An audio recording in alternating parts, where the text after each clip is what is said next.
Good evening, old school Texas Tech. We are going to go make our preview.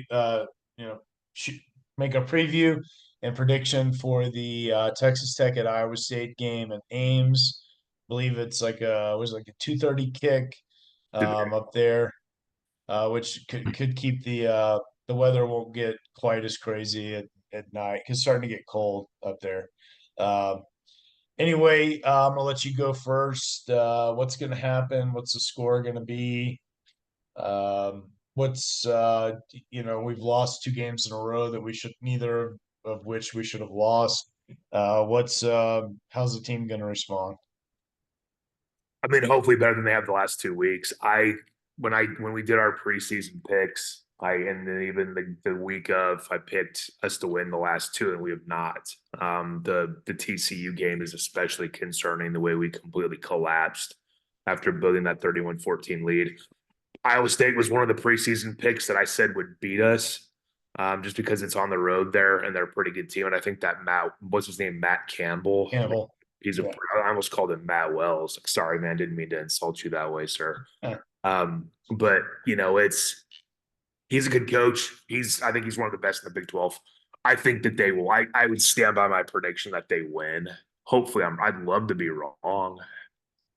Score Yeah. wise, I see like a 35-17 type score. They're not as explosive on offense, but you've seen our defense. Enough said. Yeah, secondary is terrible in that list that came out with, questionable and out for, questionable and out for the game and out for the season was alarming. But I think a lot of the players who are questionable are going to play. Uh, another thing that I didn't mention in the previous video is Iowa State's coming off a bye as well. However, that sometimes can play against the team. And I could see them overlooking Tech. We own the series 3-8. It's pretty solid. We've won the last two games, including a game we were not supposed to win 2 years ago. It was a really big game for Joey McGuire. Um, I'm not that worried about the quarterback situation because I actually think we have two good quarterbacks.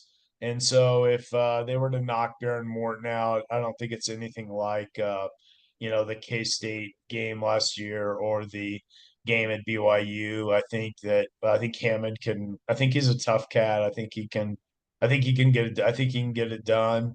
I think Taj Brooks at some point between now in the end of the season, the last four games, I think he's going to have like a breakout crazy game where he just sees, I think he's like 272 yards from the record. Correct me if I'm wrong in the comments. Oh yeah, and please subscribe, like, and comment.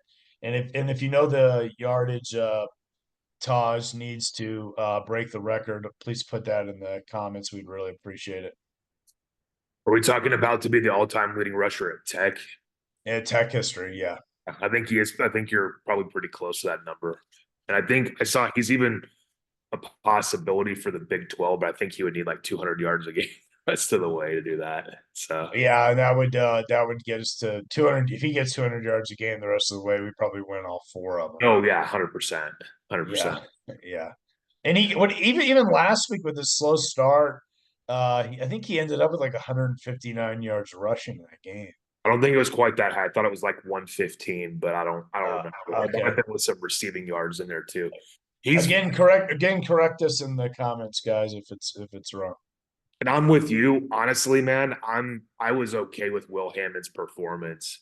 I know there's a lot of criticism right now with the play calling at the end of the game, but you don't expect. I mean, that the guy that defensive lineman that put his helmet on the ball, that guy looked like he was 26 years old and like 400 pounds, hitting a kid that was like 18, 190 pounds, soaking wet, right? Yeah, I mean, yeah. And right, and it was an pure luck, unpredictable call. pure pure luck, pure luck. And So, we probably hit that field goal if he doesn't fumble. yep.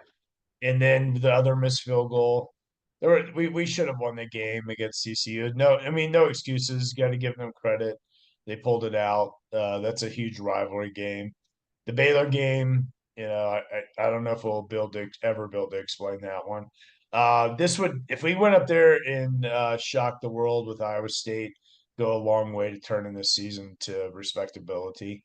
It's disappointing because you have a 5-1 start, and then now you're just talking about getting to like 6 or 7, maybe 8, and that eight's probably pushing it unless we win Saturday.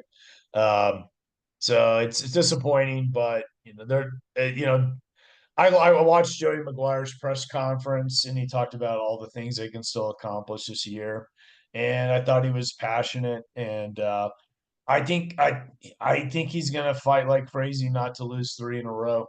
He has never done it at Tech in 3 years. I think it's significant. Um, can Iowa State handle success? Can they win eight? They'll be the first time ever to win 8 in a row in the Big 12. I think we have a decent shot, a better shot than people think. Good. Well, I hope. I mean, when teams are overlooking you, then that's the way. That's how you sneak up on them. But and hey, as you and I've talked about, Joey McGuire has been pretty good in November, so hopefully that trend Yeah, continues. yeah, yeah. I agree. I don't have high hopes. I hate to say it. And I looked at It's this fine. and I look at points per game on given up versus what we've scored. We are number 16 in points per game scored on offense. You wouldn't know that from our and I get frustrated with Kitley For as the whole country, right? the whole country. Yeah, When I read all the different groups out there, everyone is just ripping Kitley to shreds. And he does deserve some criticism, but nobody ever talks about the defense, which has been, in my opinion, bad this year. The defense is 126th in points given up per game. we're the And worst. We're one of the worst pass defenses in the country. yes, no, we're one of the worst defenses completely. In fact, the only two Power Five teams that are worse right now is Purdue and Mississippi State. And I watched Purdue against Notre Dame, and I mean, that Yeah. might be the worst defense I've ever seen in my entire life. Even we've never been as bad as what I saw on that field that day. But I don't know. I don't want to get on my high horse here, but I'm shocked we have fans that rip the offense every day that's ranked number 16 in points scored per game, but defense is fine. It's like one of the bottom five worst in all of college football. Like, give me a Yeah, break. I've been down on Kitley, but I do think we need to give him the rest of the year and see how things play out. And he's Certainly. working he's working with a below average offensive line. Now some of that's his fault because they haven't been able to fix it. They've tried through the transfer portal. And that's been a real problem since McGuire's gotten there. Our offensive line has not been good since he's been there. Totally agree. In fact, it's almost a little bit shocking that we're 16th in points per game with that offensive line. If we're being Yeah, no, that's what I was going to say. So, I mean, he's doing a good job. It seems like to me when we get the tight ends involved, we're running between the tackles, like not a lot of this off to the side stuff, and these some of the screens haven't been great. I'd like to see more like running between the tackles and a lot of play action pass. I think sometimes Morton he's definitely got a couple of receivers he goes to too much. I'd like to see him spread the ball around a little bit more because we have a lot of young talent. Like I'd love to get. I mean, what if Micah Hudson could catch fire in the last 4 games? I mean, that would really be great. You know, nice to see it. But I know Michael Hudson comes in with a lot of accolades, but I know that Josh Kelly kid or Kelly, whatever, I'm drawing a blank on his first name. he's a fantastic player. Yeah, but he's in his 6th year of college. I looked. There's no, I mean, I don't care how good you are in high school. How are you going to compete with Yeah, a guy that's in college for 6 years? You're just not. So there's going to be a yeah, reason that guy catches a lot more passes. yeah, That's yeah. so. Is it Josh Kelly? I think it is Josh Kelly. I'm Yeah. drawing a blank because he didn't play here last year. I think. Who's the other receiver? Are you talking about It's Douglas? which one? Douglas has had a couple of pretty good games. Yeah, who's the other one that I think Morton tries to target too much? Oh, I always call him Play Aiken for that. Aiken. Yeah. I like Aiken. He's made some great plays, but I like to see a little bit more ball. I'd like to see the ball spread around a little Same here, man. Same here, bit. but you know. we'll see what happens. Yeah, Hopefully everyone's overlooking us and we can nip these guys. But I don't know. Baron Morton is he's a good quarterback, but there's times too where he just disappears for entire series as well. So we'll see, man. we'll see. Looking forward to it. Enjoyed it. We'll see you guys next week. I uh, I'm got a little bit of the flu today, so I'm gonna go to sleep. But we'll see you guys next week and enjoyed it. Thanks, Anything else everybody. you want to add? All right.